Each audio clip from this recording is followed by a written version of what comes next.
processo.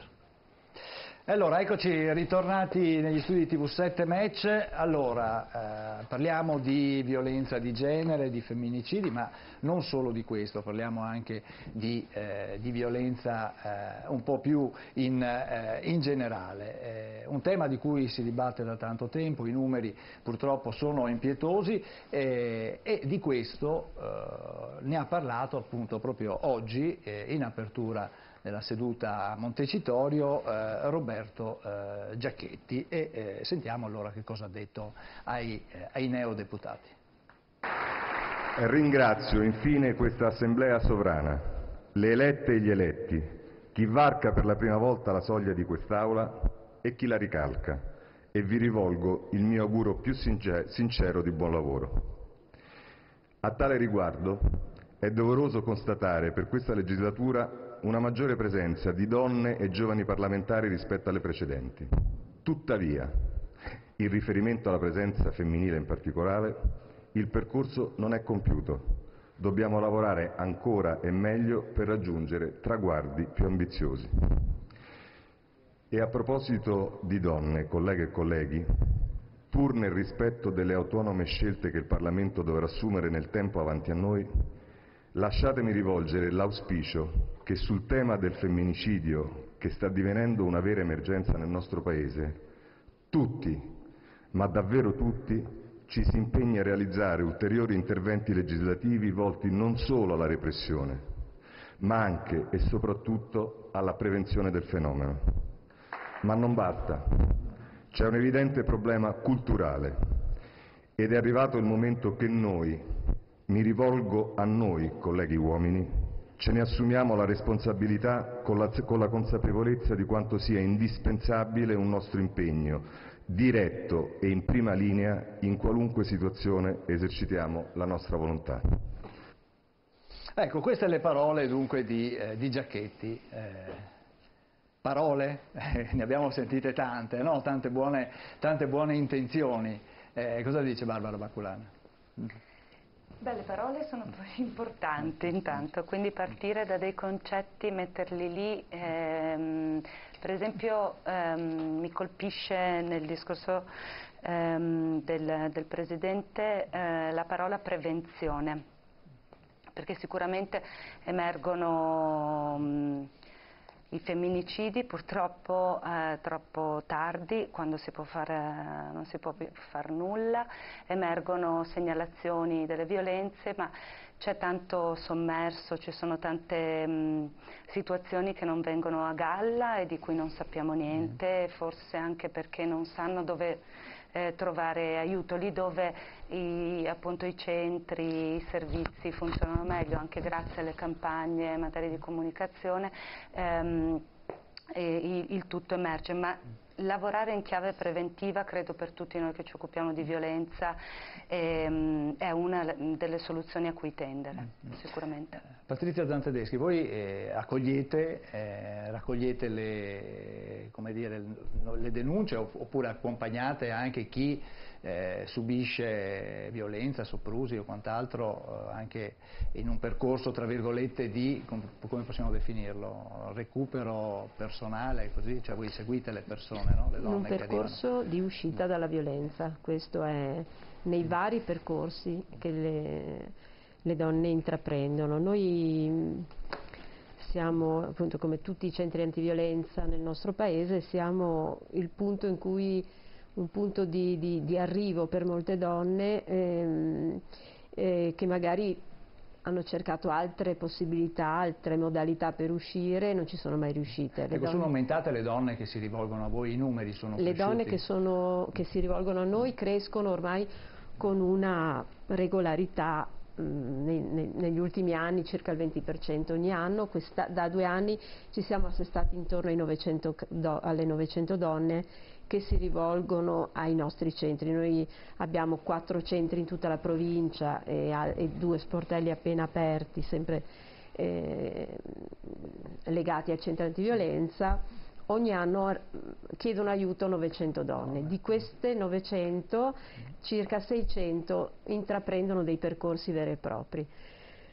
Il dato importante è che queste donne sono, perlomeno negli ultimi anni, soprattutto si tratta di donne soprattutto giovani, sotto i 50 anni, in relazioni stabili e quindi con bambini e bambine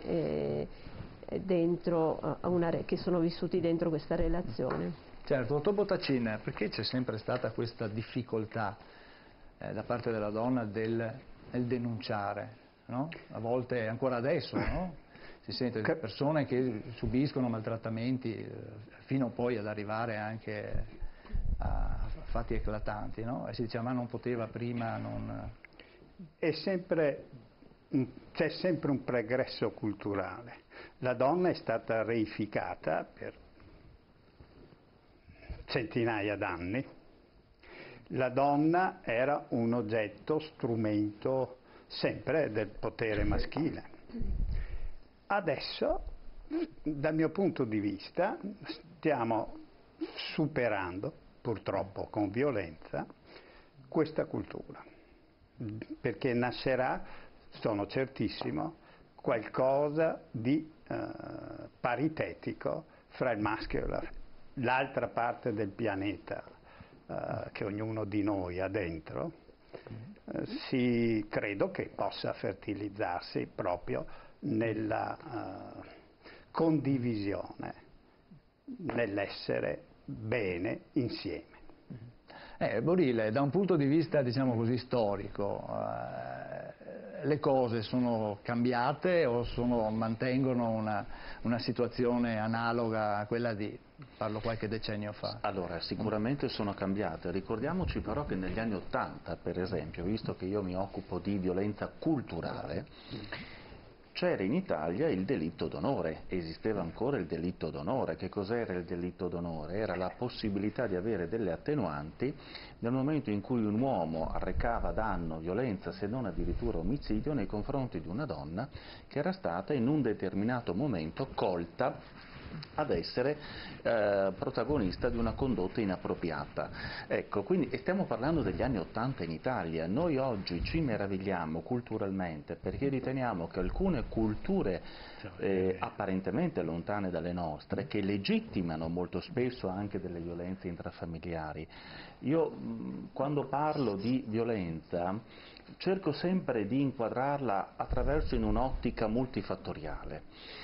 Non c'è solamente un quadro personologico compromesso, possono esserci anche dei fattori culturali che possono veicolare, che possono eventualmente legittimare anche determinati comportamenti violenti, non solamente nella nostra cultura occidentale, ma anche nelle culture altre, nelle culture diverse.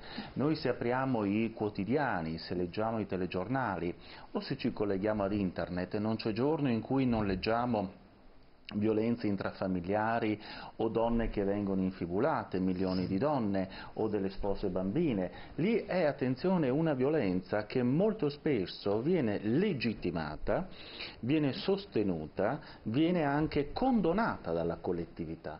Ecco perché la violenza culturale molto spesso è una violenza collettiva, perché entra in un quadro comportamentale che è abitudinario, che è ritenuto a volte corretto e giusto. Si parlava prima, giustamente il dottore diceva, c'erano dei modelli comportamentali che stanno cambiando fortunatamente, perché e ne do pienamente adito e ragione, ma vi erano dei modelli comportamentali nei quali si riteneva corretto e giusto sottomettere la donna, perché la categoria culturale della donna nel corso della sua storia ha avuto sempre un determinato ruolo, che era quello di un ruolo subalterno rispetto al potere, alla società patriarcale. Questo è vero.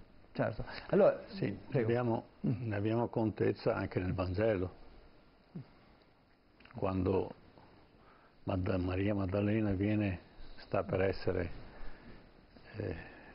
uccisa, interviene Cristo che dice: chi è senza peccato scagli la prima pietra.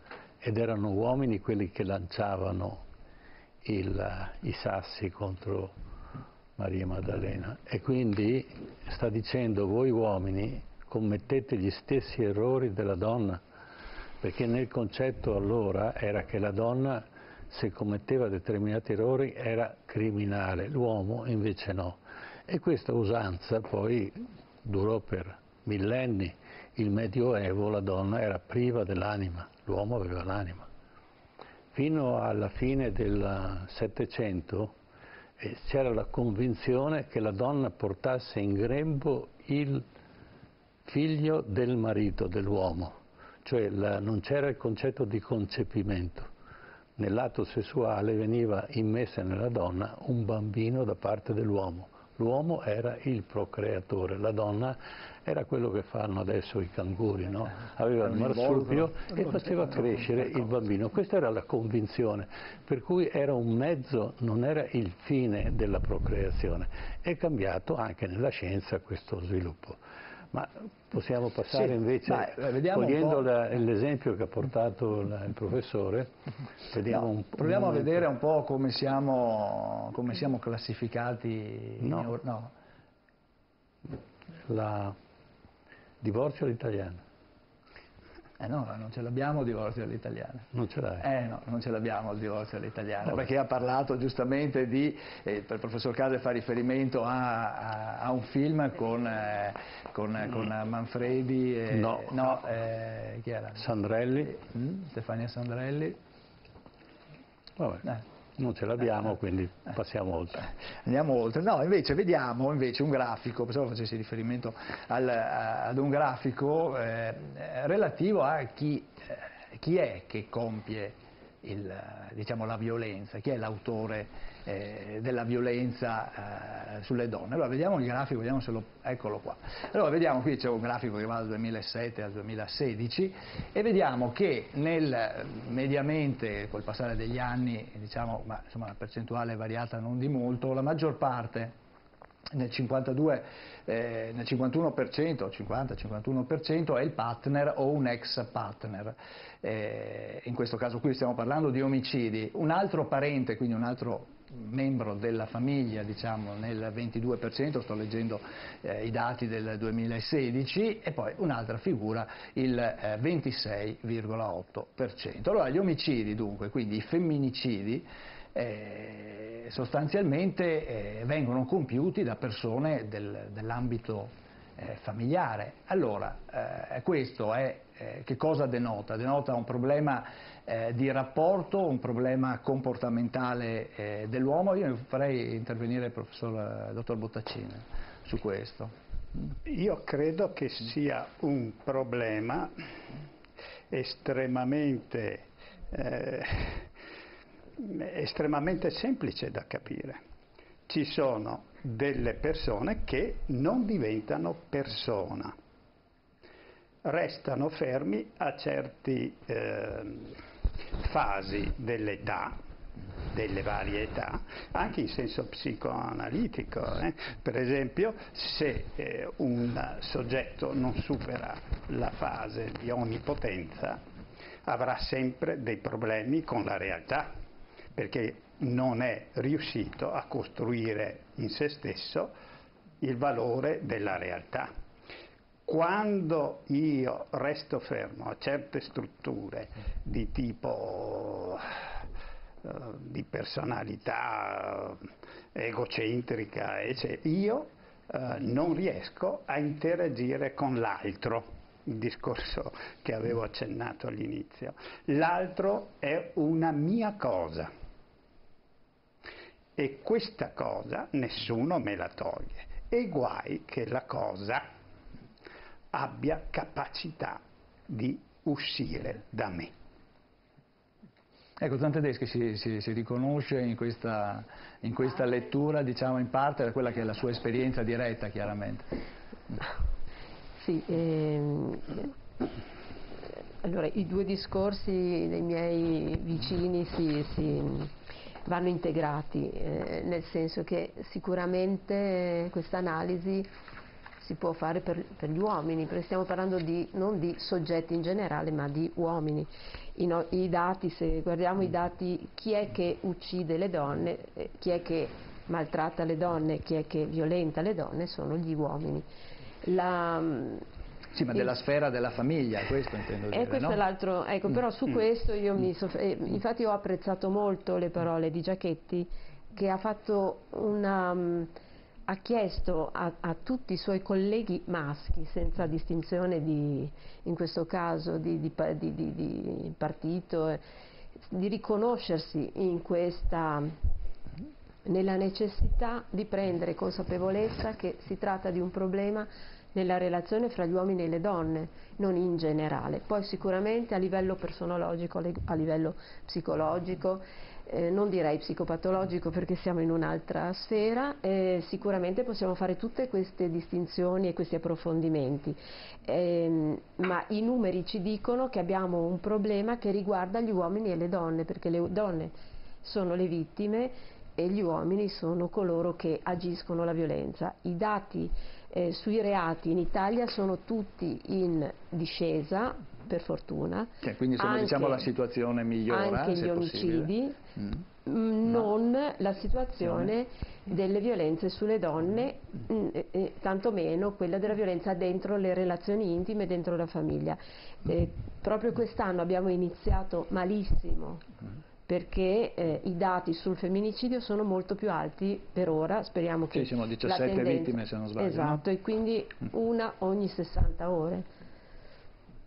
Quindi sono numeri che preoccupano, però c'è da dire che noi abbiamo messo un titolo, no? Italiani violenti ma assai meno degli altri. Cioè a livello europeo, vediamo, abbiamo un grafico che ci aiuta a capire come siamo messi, eccolo qua. Queste sono donne vittime di omicidio ogni 100.000 abitanti e noi siamo al 27° posto, quindi tra l'altro in fondo è dietro a tanti paesi dove come dire, si dice che si viva meglio che in Italia, penso ai paesi nordici, no? Dove le donne Finlandia. hanno sicuramente posizioni, hanno conquistato delle posizioni migliori delle donne italiane. I dati per esempio del nord Europa ci dicono che le donne lavorano di più, hanno una posizione migliore all'interno della famiglia e anche Mi spiace della contraddire, società. ma non è così. Perché la Germania è molto più avanti di noi.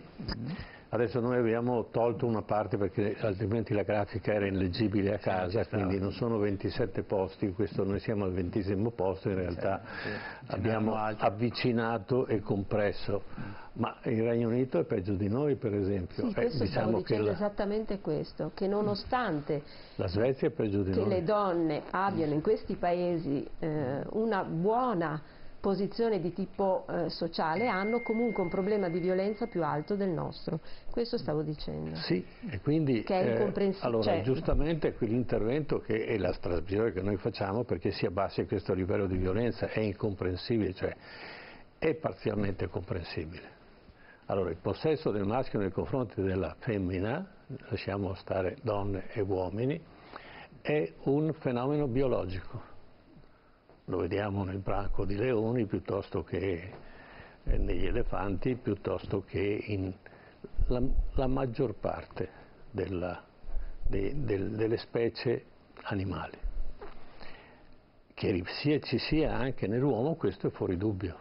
Che a questo si possa far fronte attraverso l'educazione, cioè insegnare al giovane che non può vessare la propria donna, né da giovane né da anziano, questo fa parte del valore della cultura che contrasta quello che è l'istinto non umano, ma l'istinto animale, in genere qualsiasi.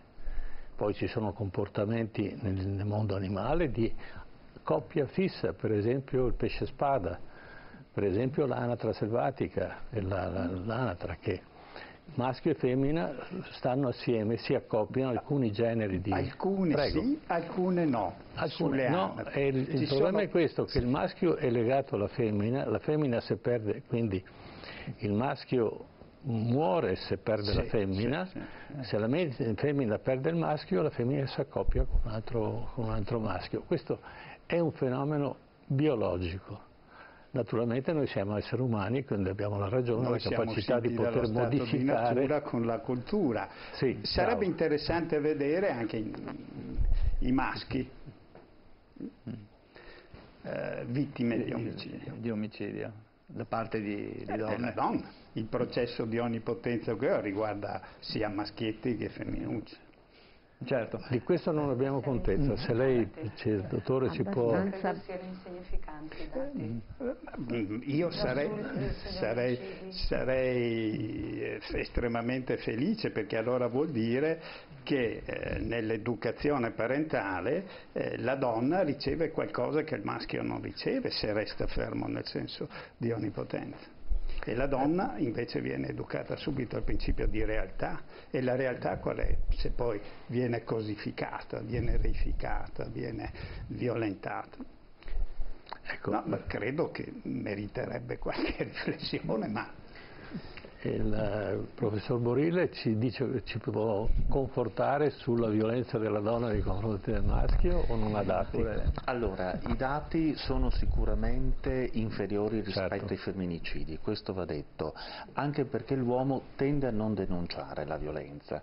Il fatto di subire violenza nei confronti della donna può in un qualche modo, nei confronti di un soggetto maschile, essere percepita come una forma di umiliazione, qualora dovesse essere denunciata.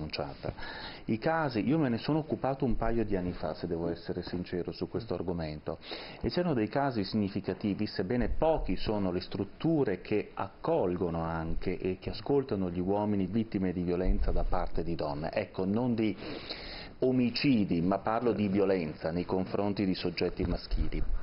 Diciamo molti, soprattutto anche possono essere soggetti che hanno subito violenza anche in determinati contesti, non solo intrafamiliari, ma anche nei contesti bellici, per esempio, quando l'uomo subisce violenza da altri uomini, per esempio, o quando avvengono dei soggetti che nei contesti dell'ambiente familiare la donna tende a reprimere anche quello che è il potere maschile all'interno ovviamente del nucleo familiare.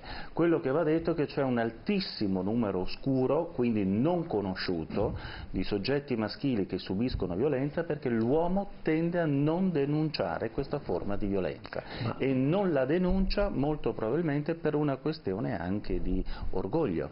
Certo. Ci sono casi di omicidi commessi Ma guardi, sicuramente ci saranno, ma non possono essere sicuramente comparati con quelli relativi ai femminicidi, Sì. questo va detto. Sì.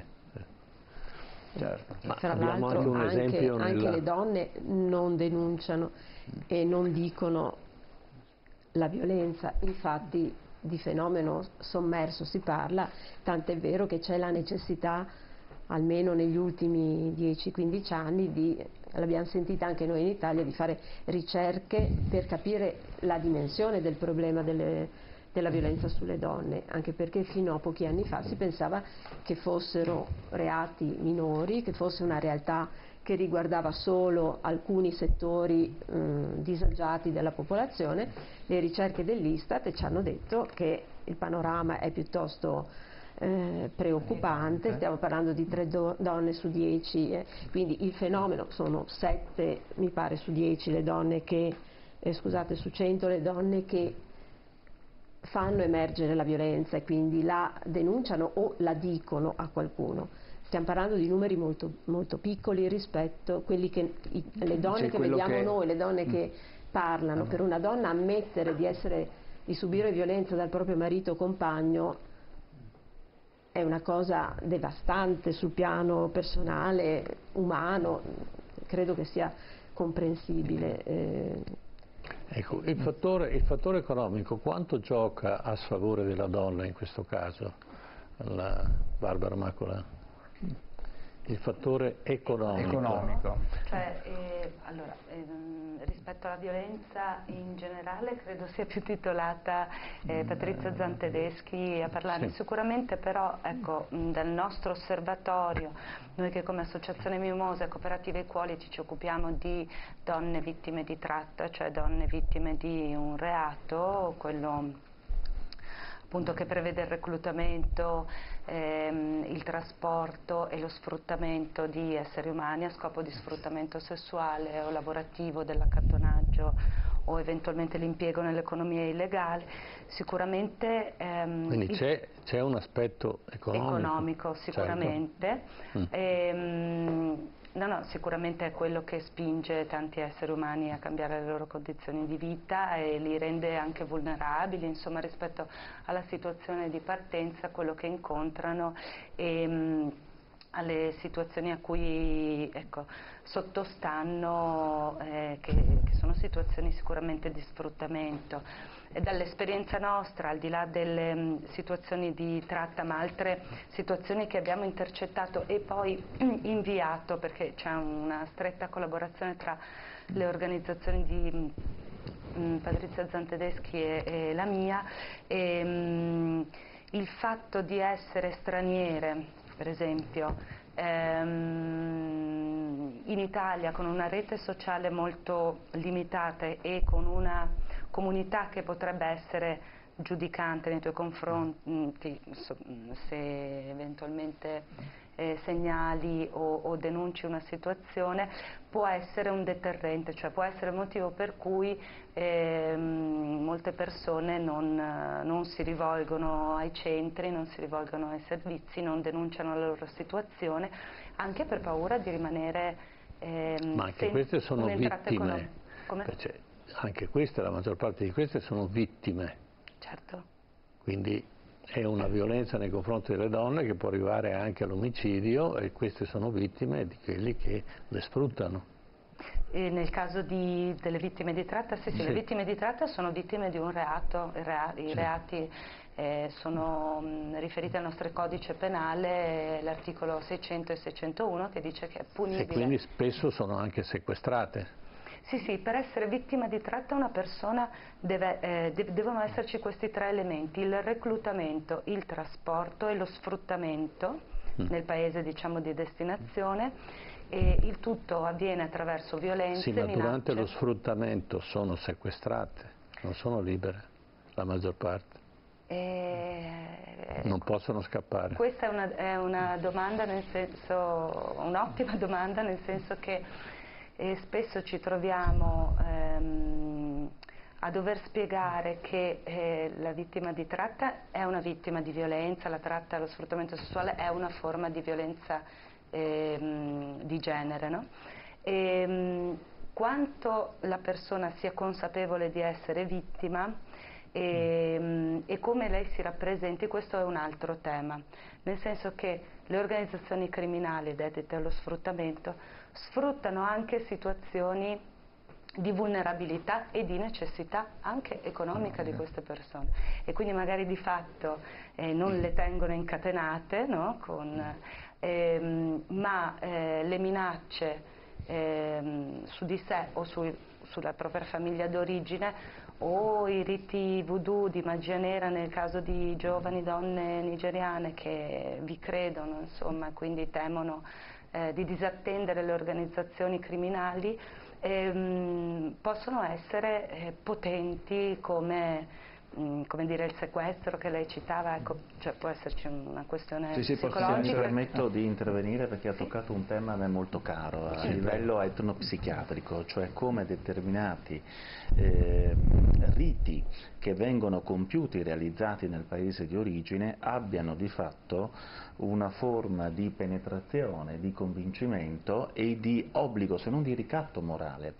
Quella di cui stava correttamente parlando la collega è il mamawata, cioè un rituale nigeriano che viene compiuto molto spesso da un soggetto femminile nei confronti di un altro soggetto, in questo caso la vittima, anche perché la prostituzione nigeriana è una prostituzione che molto spesso viene veicolata anche da soggetti femminili e non solo da soggetti maschili, la quale ricatterebbe praticamente il soggetto attraverso questo rituale, obbligandola in tal modo a risarcire in un qualche modo attraverso quello che è l'atto della prostituzione, pena eventualmente una ritorsione anche nei confronti della famiglia che rimane lì, attenzione, nel paese. Quindi c'è una minaccia, c'è un ricatto che viene cristallizzato attraverso un rituale che viene compiuto all'interno e che ha una forte penetrazione psichica, assolutamente. Quindi sono forme di ricatti morali questi, ecco, e questi si studiano molto spesso in antropologia, questa tipologia di... Ecco, quindi mi sono permesso di intervenire perché mi trova perfettamente, insomma, Zantedeschi, invece non c'è un analogo ricatto anche all'interno della famiglia? C'è un ricatto per esempio di una donna che non ha lavoro e che quindi non può uscire dall'ambito familiare perché non saprebbe poi come gestire sé e gestire i figli. Sì, questo è uno dei ricatti. Sicuramente l'aspetto economico gioca, economico in senso lato, la mancanza di lavoro, la mancanza di una casa dove poter andare con i figli, l'impossibilità di muoversi perché si ha paura che vengano fatte delle ritorsioni sui figli, che vengano maltrattati i figli, che i figli vengano tolti. Ci sono molte paure, le donne vittime di violenza, oltre a tutto ciò che subiscono dal compagno e dal marito, vivono uno stato di perenne paura che succeda l'irreparabile sempre, per cui a volte a tenerle bloccate in una situazione che davvero è difficile da spiegare quanto sia impossibile da vivere, sono proprio questi aspetti concreti, ma c'è anche molto di più, c'è proprio la sensazione di essere dentro un sistema che è quello familiare di cui la donna è il perno. Queste donne che sono donne vittime per certi aspetti sono anche donne molto forti che riescono a reggere per anni e anni dentro situazioni che sono state equiparate a quelle della tortura e a mantenere una parvenza di normalità, mandano a scuola i figli, gli danno la possibilità di avere una vita pseudo normale, incontrano le amiche se è concesso, in alcuni casi no, mantengono rapporti familiari, il tutto nella speranza di tenere tutto in piedi. Ecco, quindi la decisione di uscire da queste situazioni spesso avviene perché magari un figlio viene coinvolto nella violenza o perché la violenza è stata particolarmente brutale e c'è un accesso al pronto soccorso, oppure un'amica ti aiuta. A volte però, e quasi sempre, le donne che arrivano ai centri antiviolenza sono donne che non hanno subito un caso di violenza, sono donne che vivono per anni e quindi portano 2, 3, 10, 20, 50 anni di violenza nella loro storia, perché abbiamo visto molte donne anche anziane che hanno vissuto tutta la loro storia matrimoniale dentro violenze. Ma forse in passato più che adesso la donna viene anche educata ad essere sottomessa. E quindi quanto, dottor Bottacin, quanto la cultura ha portato fattori negativi nel rapporto all'interno di una famiglia dove la donna viene vessata, comunque al di là anche della violenza viene messa da parte, a vantaggio naturalmente del maschio dominante. La cultura è fondamentale. Senza cultura non ci sono comportamenti. Sì, ma c'era anche una cultura del tipo... C'è la cultura, ogni famiglia poi ha una microcultura all'interno. Probabilmente uno studio ben condotto all'interno di queste famiglie dove nascono e crescono queste patologie di relazione ci darebbe delle informazioni assolutamente. Io non so se la collega qui abbia delle informazioni da darci sul tipo di famiglia. Io su questo tipo di famiglie non ho nessunissima esperienza, ma ho esperienza delle culture.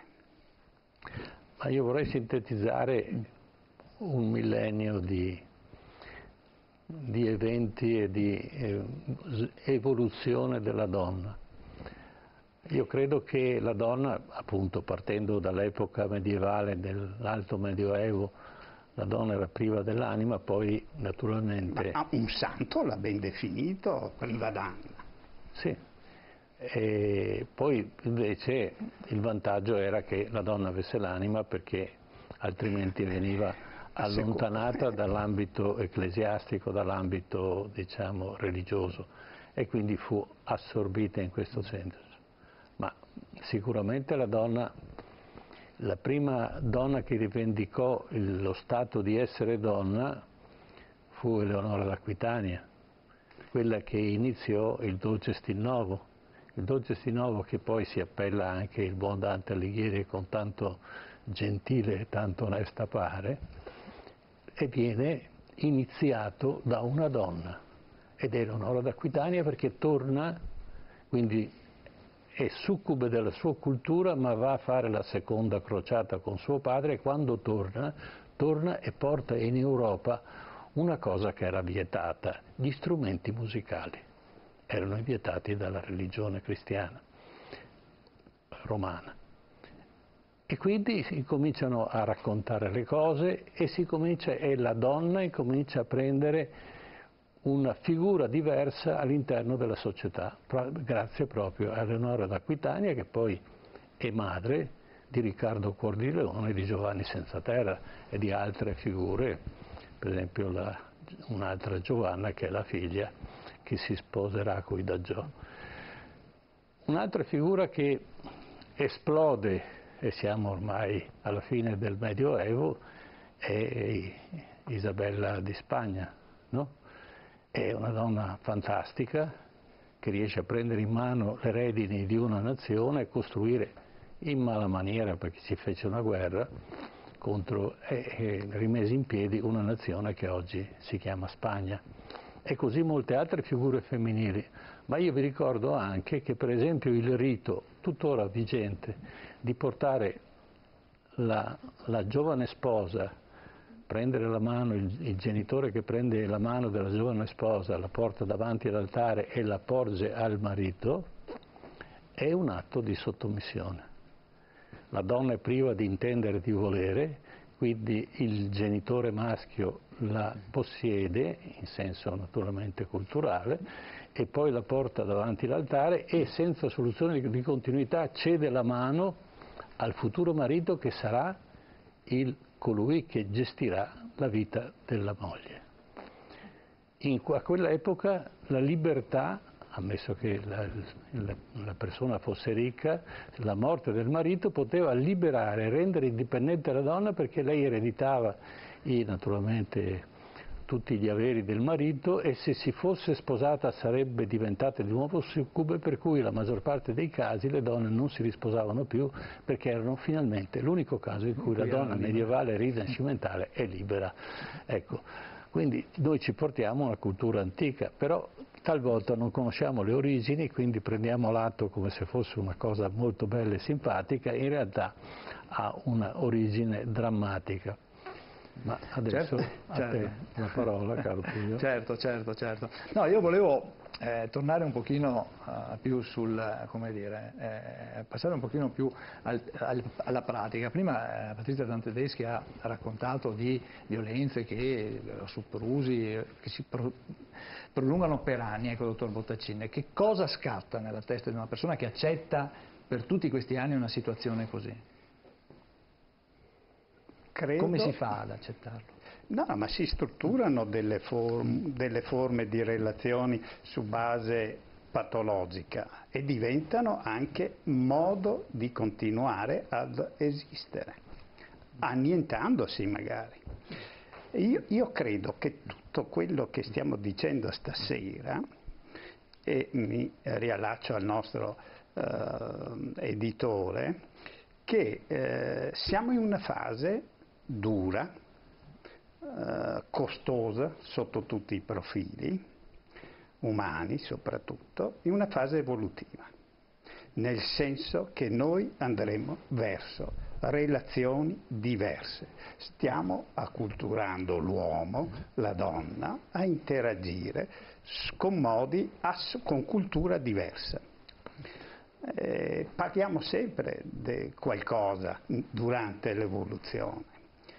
Credo che tutto quello che sta avvenendo sia qualcosa che porterà a un cambiamento. Ecco, e i cambiamenti... Ad esempio, prima Barbara Maculan parlava della tratta, dello sfruttamento, della prostituzione. Queste sono le vittime, ma ci sono i clienti. Ad esempio, ecco, Barbara Maculan, la situazione è cambiata, ad esempio, cioè nel senso la prostituzione è cambiata, il cliente... No? Io mi ricordo ancora anni fa avevamo fatto un calcolo, circa 9 milioni di clienti. no? Tra quelli che non... Era una ricerca di Parsec che poi è stata smentita, era una proiezione che partiva dal numero di prestazioni sessuali in una sera di un campione di persone che si prostituivano, e poi c'era stata appunto un ridimensionamento di quello che era. Un ridimensionamento, sì, sicuramente si parla di milioni, magari 9 milioni sono tanti, ecco. E per 9 milioni vorrebbe dire un uomo su 3. Sì, esatto, era quello, Quindi, ho fatto il calcolo. mi ricordo. No, allora, sicuramente la domanda del sesso a pagamento è una domanda costituita prevalentemente da donne, non solo, nella nostra regione sono prevalentemente donne, transessuali e pochissimi uomini, pochissimi. Ma i clienti sono sempre, ecco, secondo voi, cioè la sensazione qual è? C'è un cambiamento oppure rimaniamo... Allora, i clienti non li conosciamo, nel senso che il servizio che noi offriamo è un servizio di contatto delle persone che si prostituiscono in strada con l'intento di intercettare eventualmente ma ad esempio il numero delle ragazze su strada sì. È cresciuto, è diminuito allora, in questi anni? Nella nostra regione è leggermente aumentato negli ultimi anni perché è aumentato un target che è quello delle giovani donne nigeriane, perché oggi l'identificazione delle vittime di tratta è diciamo, un po' più complicato, perché si inserisce all'interno è un fenomeno che si inserisce anche all'interno dei flussi misti, e quindi con fenomeni migratori c'è stato un aumento soprattutto delle donne nigeriane. Comunque tenete conto che nel 2017 noi abbiamo contattato come unità di strada del Veneto, quindi il fenomeno non totale ma quello più apicale, quello più visibile, presente in strada, 1700 persone. Negli anni precedenti ci attestavamo sulle 1500 persone diverse. Quindi c'è stato una... Sì, il che non vuol dire che se usciamo questa sera in tutte le strade del Veneto troviamo 1700 persone, perché contemporaneamente la media è a serata nel Veneto sono presenti in strada 400 persone. Il cliente, diciamo, non esiste un profilo del cliente, così come non esiste il profilo, insomma, dell'uomo maltrattante, anche se ecco, a me preoccupa un po' la frase che avete scelto, i violenti italiani solo al 27° posto, perché se vogliamo fare cultura sicuramente dobbiamo portare gli uomini, no, dalla parte delle donne, e ecco, sicuramente le classifiche sono interessanti, i dati vanno studiati, ma ecco, sarebbe bene che il fenomeno fosse sconfitto. Certo. Ecco, mia opinione personale. Dopodiché, come Associazione Mimosa Cooperativa Equality non siamo giudicanti nei confronti del cliente della prostituzione, a meno che non chieda prestazioni sessuali ad una minorenne. In quel caso la legge tutela la minore, ed è punito, insomma. Certo. Ma in questi anni i clienti ci hanno contattati per segnalarci situazioni di sfruttamento, e sono stati professionisti, insegnanti, operai, studenti. Quindi tutti. diciamo tutte le categorie. Sì, assolutamente, diciamo, tutte le fasce d'età, dai 17enni, qualche anno fa ci contattarono dei 17enni agli ultra ottantenni. Certo. Allora, prima di andare avanti facciamo un'altra pausa pubblicitaria che dobbiamo fare, e dopo, quando rientriamo, volevo anche capire un pochino, approfondire un attimo questo aspetto, e poi parliamo anche se, diciamo, parleremo anche della violenza dei giovani, ma anche se il criminale può essere identificato o quant'altro, tra poco.